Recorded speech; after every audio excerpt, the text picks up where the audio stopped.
Assalamualaikum warahmatullahi wabarakatuh. Kami dari kelompok 5 akan mempresentasikan hasil peramalan data saham perusahaan dengan industri yang sama. Di sini kami mengambil perusahaan Unilever sebagai variabel dependent atau dikenal sebagai variabel Y, dan untuk variabel independennya atau variabel X di sini kita menggunakan perusahaan Indofood variabel X1-nya dan perusahaan Akasha sebagai variabel X2-nya. Sebelumnya perkenalkan anggota dari kelompok 5, yaitu terdiri dari Silvi Dwi Kusuma dengan NIM 211155, lalu saya sendiri Febiola Putri Adini dengan NIM 211156, Evi Nurhayati dengan NIM 211169, dan yang terakhir yaitu Yeni Anggraini dengan NIM 211184. Baik, di sini saya akan menjelaskan tentang bagaimana cara melakukan smoothing pada variabel X1 atau pada perusahaan Indo.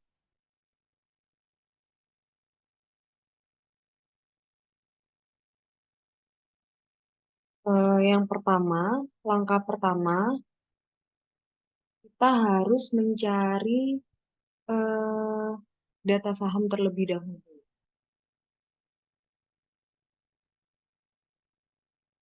Nah, kita harus mencari data saham dari perusahaan Indofood terlebih dahulu. Kita ambil dari tahun 2014 sampai dengan tahun 2023. Kita ambil per kuartal di setiap tahunnya, kecuali di tahun 2023 itu kita hanya mengambil kuartal pertama saja. Setelah kita mengetahui data sahamnya, nah ini data saham dari Indofood setelah diambil per kuartal. Jadi tahun 2014 kuartal 1 nilainya 7.300 dan kuartal 2, kuartal 3, kuartal 4 sampai dengan tahun 2022. Kecuali tahun 2023 hanya kuartal 1 saja. Setelah mengetahui eh, nilai saham per kuartal, kita mencari nilai forecast. Nah, caranya untuk mencari nilai forecast yaitu rumusnya sama dengan F4 ditambah 0,2. 0,2 itu alfanya dikali E4 dikurangi F4. Hasilnya seperti ini. Lalu tinggal ditarik ke bawah. Nah, sudah ketemu untuk hasil forecast. Eh, Ini adalah hasil smoothing pertama. Jadi kita harus ngecek dulu apakah sudah smooth atau belum dengan cara menggunakan grafik.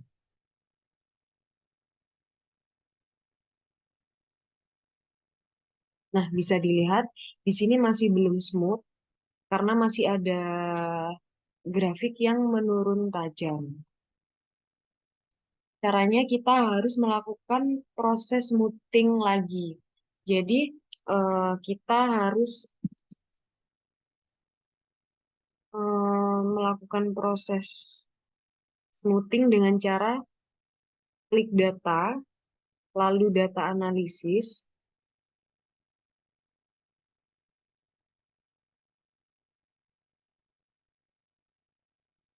Nah, kita klik yang exponential smoothing. Klik OK. Nah, di sini input range diisi dari data sahamnya, dari atas ditarik ke bawah, sampai bawah. Nah, sudah di sini kita isi, kami menggunakan alpha 0,8. Output range-nya ditaruh.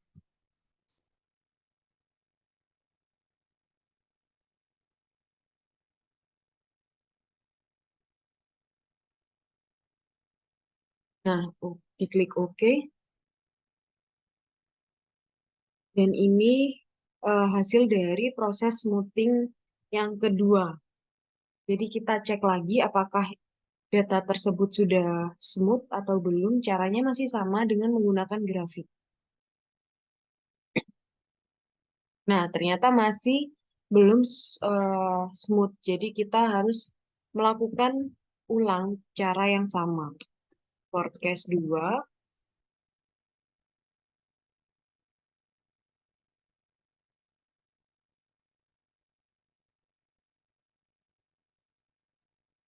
caranya sama, klik data, data analisis, exponential smoothing, oke. Nah, untuk forecast yang kedua ini kita ambil di nilai dari data forecast pertama.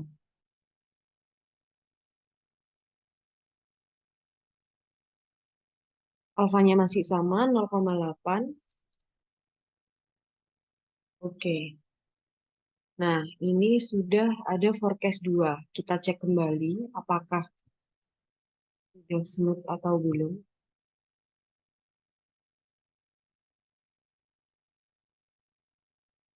Nah, ternyata masih belum smooth. Kita ulang lagi cara yang sama, yaitu di sini ada forecast 3.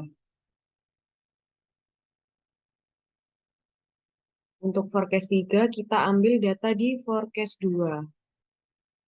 Nilai dari forecast 2, tarik ke bawah.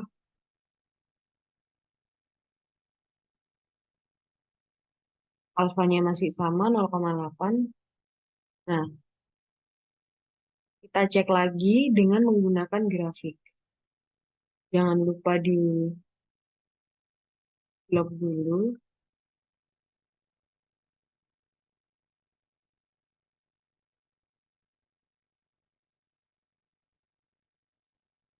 Nah, pada forecast ketiga sudah diketahui eh,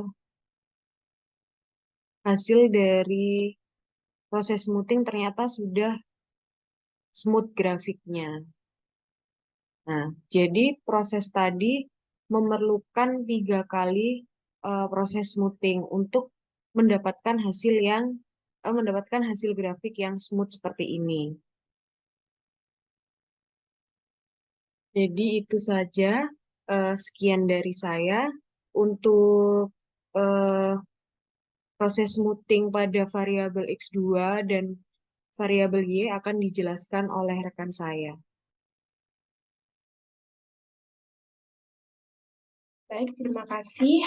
Di sini saya akan menjelaskan tentang bagaimana cara mensmoothing data saham pada variabel X2, yaitu saham perusahaan Akasha. Baik, di sini saya akan share screen terlebih dahulu.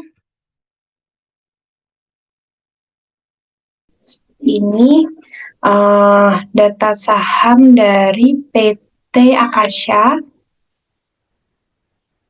Kita harus mencari data tahun 2014 sampai tahun 2014 ini sampai tahun 2023.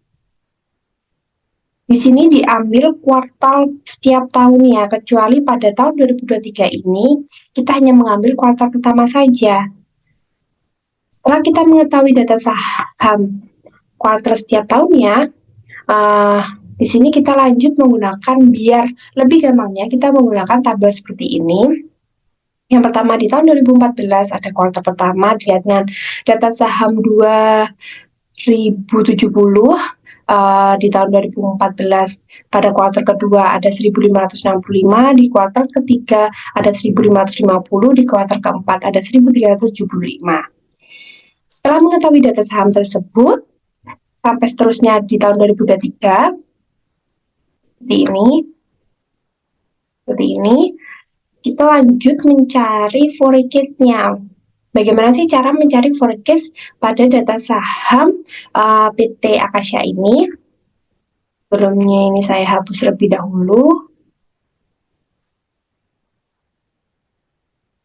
Caranya sama dengan F2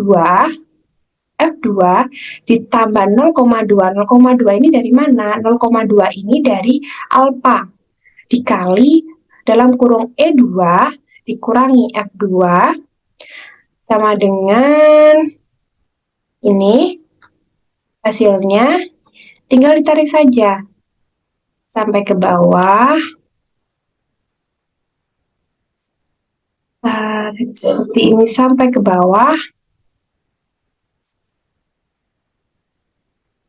Nah, ini forecast smoothing data saham dari PT Akasya.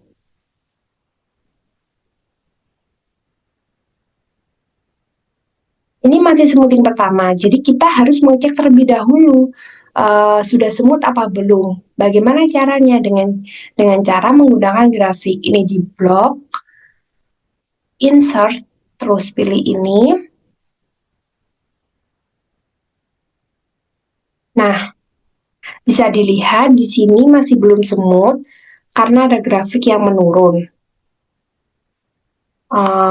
Selanjutnya kita akan mencari forecast yang pertama. Forecast yang pertama.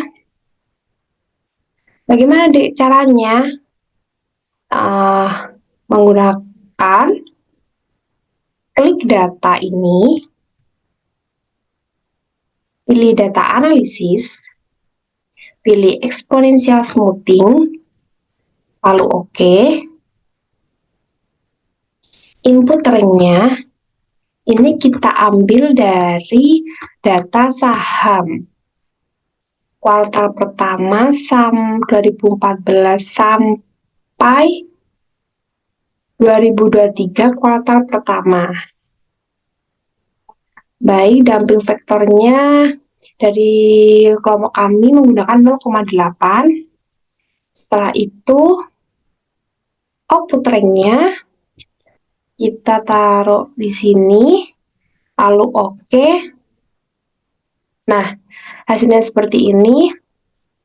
Kita coba cek lagi apakah sudah smooth apa belum. Caranya sama, kita buka insert terlebih dahulu, buka ini, langsung lihat seperti ini. Grafik tetap menurun. Next, kita akan mencari lagi forecast kedua. Forecast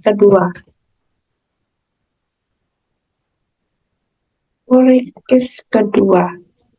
Bagaimana caranya?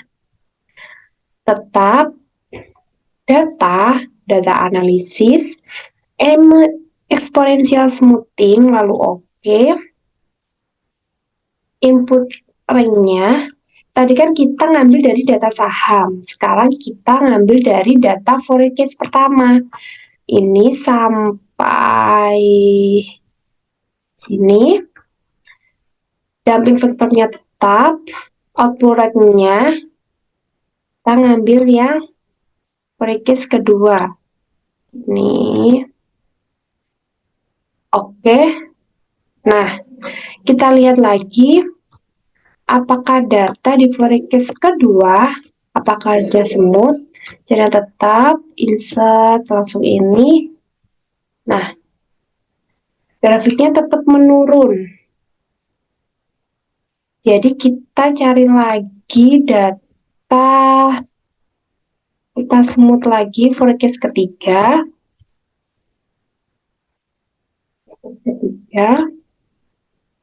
Caranya tetap sama, data analisis, exponential smoothing, lalu oke. Nah, input range-nya kita ambil yang data forecast kedua. Ini sampai ke bawah. Setelah itu 0,8 tetap, dumping vektornya, dan yang output range-nya kita ambil yang dari sini, lalu oke. Nah, sekarang kita lihat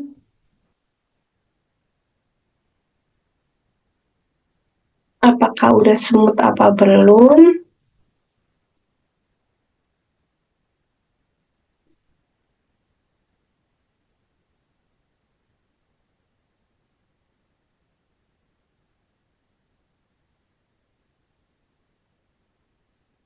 Oke, kita cek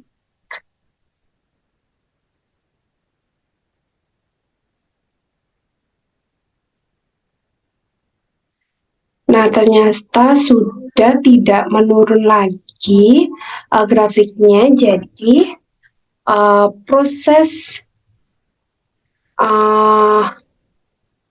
tadi membutuhkan 3 kali untuk mendapatkan hasil grafik yang smooth. Jadi ini caranya.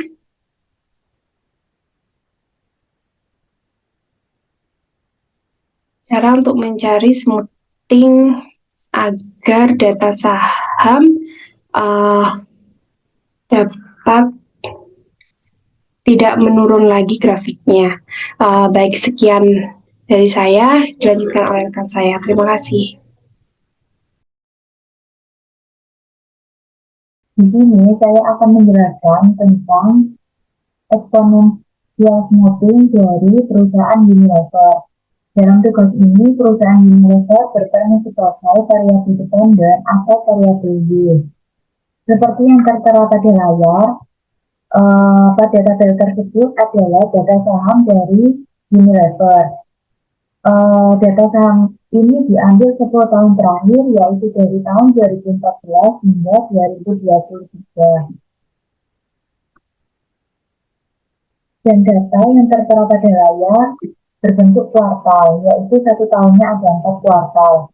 Namun pada tahun 2023 yang diketahui hanya kuartal awal, sehingga kita akan melakukan forecast pada kuartal yang kedua di tahun 2023 ini. Di sini kita menggunakan alfa 0,2 dan 1 min alfanya sama dengan 0,8. Untuk melakukan forecast yaitu dengan cara klik data, kemudian klik data analysis,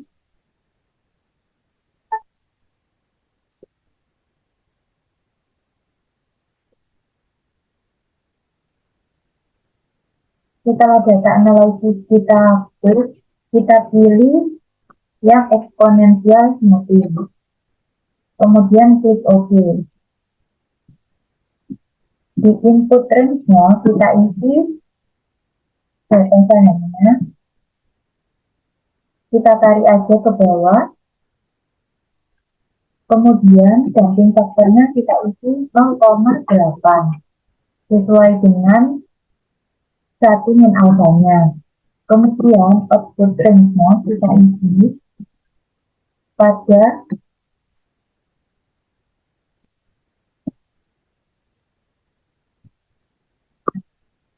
kemudian kita klik OK.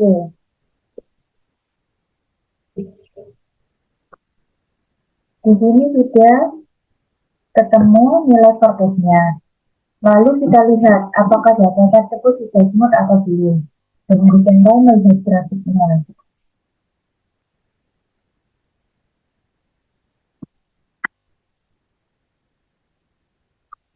Seperti yang kalian lihat, bahwa grafik tersebut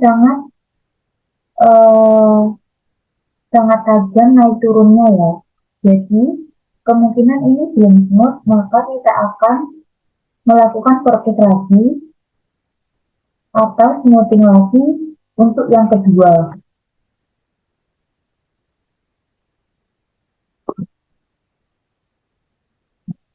Pada tabel sebelumnya kita tulis lagi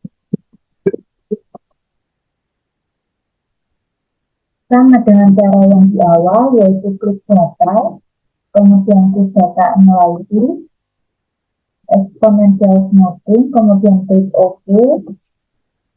Nah, untuk input range-nya kita ganti ke forecast yang telah kita lakukan tadi.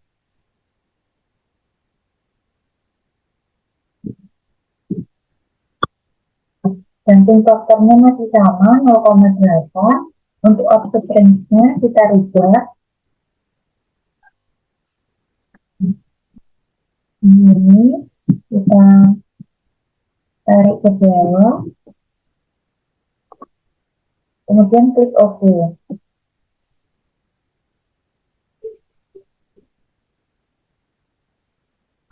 Setelah Setelah itu kita cek lagi pada grafiknya.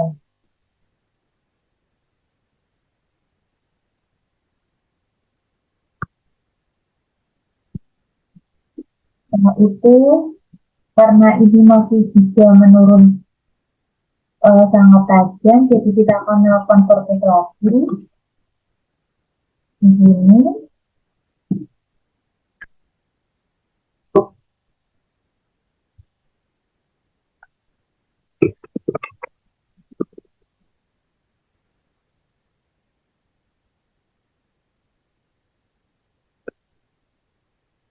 Sama dengan cara sebelumnya, yaitu klik data analisis, kemudian exponential matrix.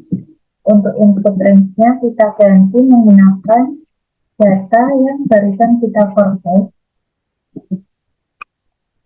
Damping faktornya masih sama 0,8.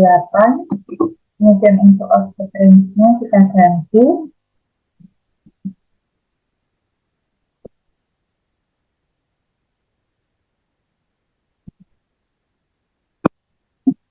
Kita klik OK.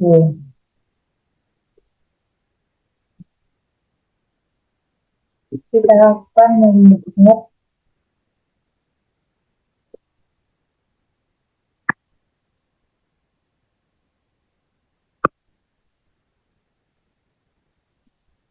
seperti yang kalian lihat, itu adalah grafik dari exponential smoothing.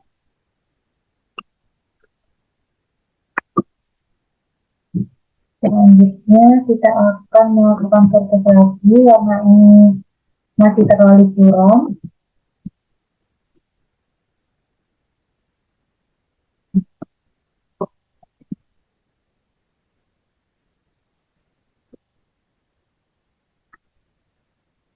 Kita klik data, kemudian grafik analisis, exponential smoothing.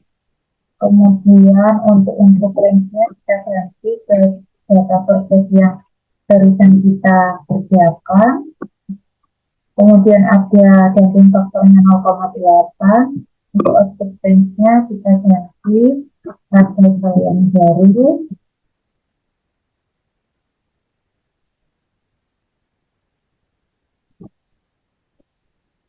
Kemudian kita klik OK. Lalu kita akan melihat tabelnya. Nah, di sini kita bisa lihat untuk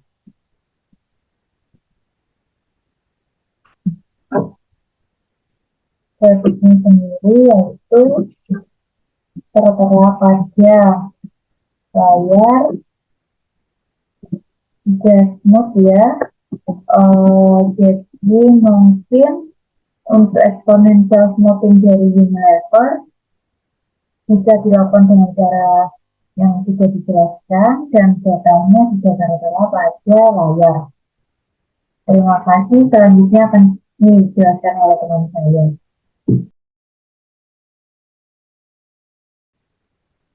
Baik, selanjutnya di sini saya akan menjelaskan tentang regresi linear berganda dan mencari nilai uji T dan juga uji F-nya yang nantinya kita akan interpretasikan ke dalam hasilnya. Nah, baik, di sini langkah pertama kita harus membuka aplikasi SPSS terlebih dahulu guna untuk mencari nilai dari analisis regresi linear berganda.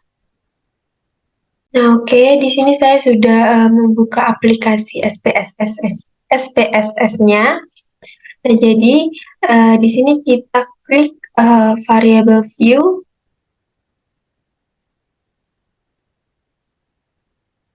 Oke, di sini kita tulis X1,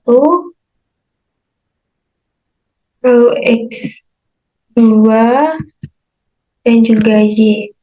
Nah, untuk label X1 ini saya tulis Indofood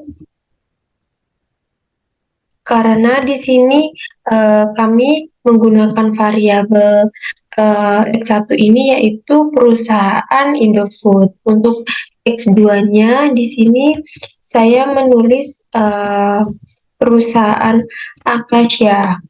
Jadi X2-nya yaitu Acacia. Dan untuk variabel dependennya yaitu di sini kami menggunakan perusahaan Unilever. Nah, untuk keterangan weight, desimal, dan lain sebagainya ini nanti mengikuti. Lalu kita klik data view. Nah, di sini sudah berubah menjadi X1, X2, dan juga Y yang mana X1 ini perusahaan Indofood, X2 perusahaan Acacia, dan Y ini merupakan perusahaan Unilever. Lalu di sini kita memasukkan data saham dari ketiga perusahaan ini yang sudah kita smoothing sebelumnya. Nah, oke. Tinggal kita copy paste saja. Nah, ini merupakan data saham dari perusahaan Indofood, Acacia, dan Unilever yang sudah kita smoothing. Yang nantinya tinggal kita copy paste dan kita pindahkan ke aplikasi SPSS.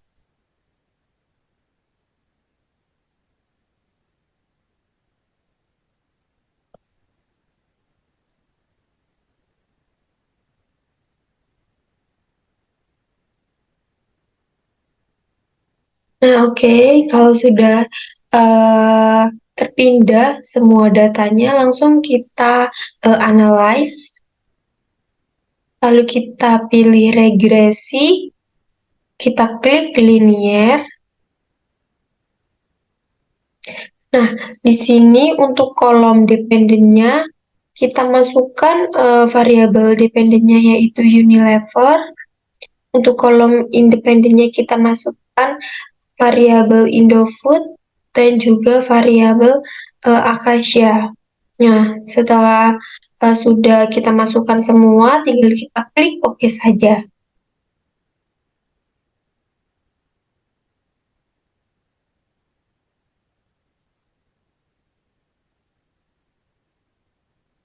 Nah, ini merupakan hasil dari regresi. Di sini ada model summary, ANOVA, dan juga koefisien. Nah, di sini merupakan hasil output dari ketiga perusahaan tadi. Nah, lalu untuk mempermudah kita untuk mencari nilai T dan juga nilai F-nya, di sini kita pindahkan saja ke dalam Word untuk mempermudah perhitungannya. Ini merupakan hasil regresi linear berganda yang sudah saya copy paste dari SPSS ke Word. Nah, lalu di sini sebelum kita melakukan analisis uji T dan uji F-nya, di sini kita harus melakukan perumusan hipotesis terlebih dahulu. Nah, di sini untuk hipotesis yang pertama, yaitu terdapat pengaruh perusahaan Indofood terhadap perusahaan Unilever. Untuk hipotesis yang kedua, yaitu terdapat pengaruh perusahaan Acacia terhadap perusahaan Unilever. Hipotesis yang ketiga, terdapat pengaruh perusahaan Indofood dan perusahaan Acacia secara simultan terhadap perusahaan Unilever dengan tingkat kepercayaan yaitu 95% dengan nilai alfanya yaitu 0,05%. 0,05 maksud saya. Nah, lalu di sini dasar pengambilan keputusan. Nah, di sini kita mencari nilai uji T terlebih dahulu dengan beberapa poin. Poin yang pertama di sini beberapa poin acuan yang nantinya kita gunakan untuk melihat apakah berpengaruh atau tidaknya. Nah, di sini yang pertama, jika nilai signifikan ini kurang dari 0,05 atau T hitung ini kurang dari T tabel, maka terdapat pengaruh variabel X terhadap variabel Y. Yang kedua, jika nilai signifikan ini lebih besar dari 0,05 atau T hitung lebih besar dari T tabel, maka tidak terdapat pengaruh variabel X terhadap variabel Y. Nah, dengan rumus uji T-nya ini yaitu T tabel sama dengan T buka kurung alfa dibagi 2 titik koma N min K min 1. Nah, lalu kita masukkan untuk nilai-nilainya. Di sini T buka kurung 0,05 dibagi 2 titik koma untuk N ini merupakan sampel yang kita gunakan yaitu sebanyak 36. Untuk nilai K-nya ini merupakan nilai dari variabel independen yaitu X1 dan X2 karena kita menggunakan dua variabel independen jadi kita tulis 2 min 1. Lalu di sini nilainya 0,025 titik koma 33. Nah, jadi tinggal kita buka pada T tabel, yaitu kita bisa lihat lewat Google ataupun yang lainnya. Nah, lalu kita lihat nilai antara 0,025 dengan 33 ini berada di posisi nilai 2,035. Nah, jadi di sini untuk nilai T tabelnya yaitu 2,035. Nah, ini merupakan tabel untuk tabel distribusi uji T. Lalu selanjutnya di sini kita mencari nilai uji F dengan ketentuan poin pertama yaitu jika nilai signifikan ini kurang dari 0,05 atau F hitungnya ini kurang dari F tabel, maka terdapat pengaruh variabel X terhadap variabel Y. Ketentuan yang kedua, jika nilai signifikan ini lebih besar dari 0,05 atau F hitungnya ini lebih besar dari F tabel, maka tidak terdapat pengaruh variabel X terhadap variabel Y. Untuk rumusnya uji F ini tersendiri yaitu F tabel sama dengan F buka kurung K titik koma N min K. F tabel sama dengan F buka kurung nilai dari K yaitu 2 titik koma N jumlah populasi yaitu 36 min 2. Lalu di sini hasilnya 2 titik koma 34. Nah, jadi kita buka F tabelnya juga bisa kita lihat lewat Google atau yang lainnya. Nah, di sini jadi nilai antara 2 dan juga 34 terdapat pada nilai 3,28. Lalu di sini ada tabel distribusi untuk uji F-nya. Baik, selanjutnya di sini kita lihat dari perhitungan sebelumnya untuk menginterpretasikan apakah hipotesis 1 dan 2 ini berpengaruh atau tidak. Nah, di sini pengujian hipotesis H1 dan H2 ini menggunakan uji T. Nah, di sini ada tabel koefisien yang kita ambil dari SPSS sebelumnya. Nah, jadi di sini untuk yang pertama yaitu pengujian hipotesis pertama atau H1. Nah, bahwasannya di sini tuh diketahui nilai signifikan untuk pengaruh perusahaan Indofood terhadap perusahaan Unilever adalah sebesar 0,17 yang mana kurang dari atau lebih kecil dari 0,05 dan nilai T hitungnya ini yaitu 2,523 yang mana lebih besar daripada T tabel yaitu 2,035. Nah, sehingga di sini bisa disimpulkan bahwa H1 ini diterima, yang berarti terdapat pengaruh perusahaan Indofood terhadap perusahaan Unilever. Lalu untuk pengujian hipotesis kedua, di sini bahwasanya diketahui nilai signifikan untuk pengaruh perusahaan Acacia terhadap perusahaan Unilever adalah sebesar 0,17. Mohon maaf, 0,357 yang mana lebih besar dari 0,05 dan nilai T hitungnya yaitu 0,935 yang mana kurang dari T tabel yaitu 2,0 35. Nah, sehingga di sini tuh dapat disimpulkan bahwa H2 ini ditolak, yang berarti tidak terdapat pengaruh perusahaan Acacia terhadap perusahaan Unilever.